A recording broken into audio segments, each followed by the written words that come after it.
الزمان تألقا وأضاء للدنيا طريقا. آیا من از جمله آن شخصانی هستم که آخرت را دوست می دارند یا آنانی که دنیا را؟ به نام خداوند بخشنده و مهربان. روز یک نفر به نزد شیخ شعراوی رحمه الله آمده گفت: من می خواهم بفهمم که من از جمله چی کسانی هستم؟ از جمله آنانی که دنیا را دوست می دارند یا آنانی که آخرت را؟ شیخ به او گفتند: به درستی که الله به بندگانش رحیم است.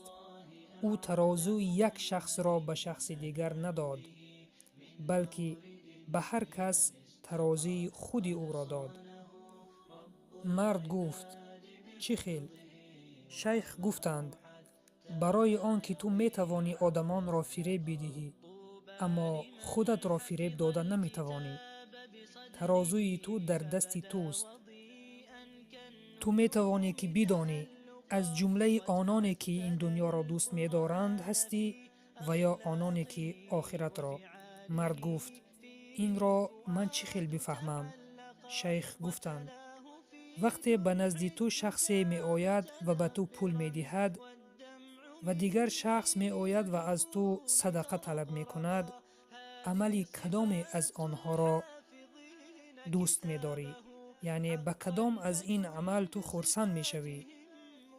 مرد آرام شد و شیخ دوام داد: وقتی که کسی به تو پول می دهد و تو خرسند شوی، بدان که تو از نفرانی هستی که این دنیا را دوست می دارند.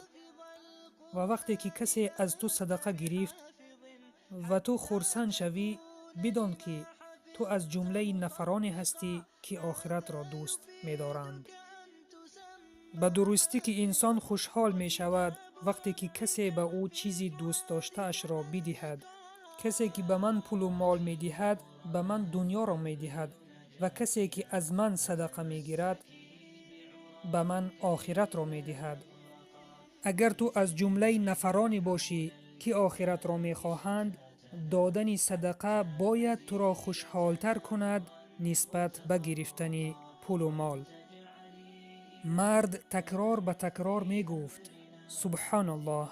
شیخ گفتند: برای همین وقتی که به نزد یک عادل کسی برای صدقه می آمد، او با چهره کشاد و با لبخند به وی می گفت: مرحبا، مرحبا ای کسی که عملهای نیک مرا به آخرت می برد و هیچ مزدی نمی گیرد و آنها را با خوش و خرسندی می پذیرفت.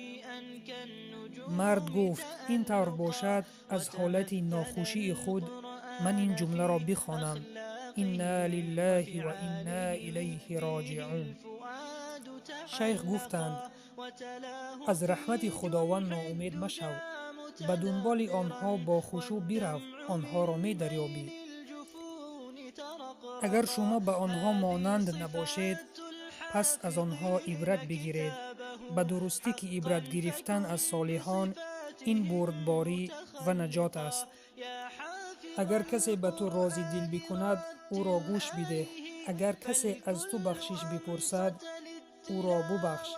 اگر از تو مسکین چیزی طلب بکند به او صدقه بده. مقصد این نیست که در دست قرآن داشته باشیم، بلکه مقصد این است که در خلق و اخلاق خود با یک آیت از قرآن عمل بکنیم.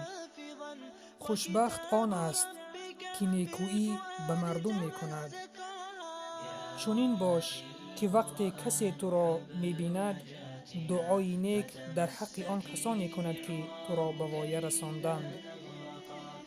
دل پاک این احمقی نیست، بلکه این نشانه است که الله بر آن نفرانی که آنها را دوست می دارد نصیب گردانیده است. پس برادر و خواهر عزیزم، ترازوی هر یکی ما در دست ماست. پس ما می توانیم خود را برکشیده بفهمیم که در دل ما دنیاست یا آخرت. کدام از اینها را دوست می داریم؟ که از جمله کدام نفران هستیم؟